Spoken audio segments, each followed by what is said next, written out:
In this video, I will show you how to remove a password from a PDF file that you already have permission to access. This can be useful if you are tired of entering the same password every time you open an important document. Start by opening your browser and going to PDF24 Tools. On the website, select the Unlock PDF option.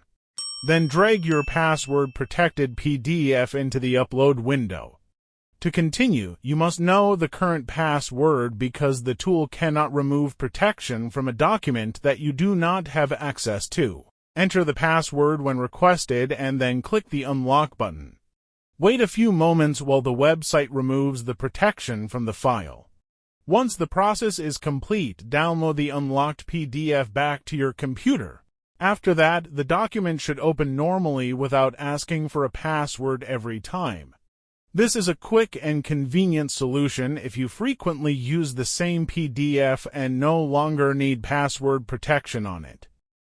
Thanks for watching. I would be very happy if you would become one of the subscribers of this channel. Check out the suggested videos and also leave a like under this video.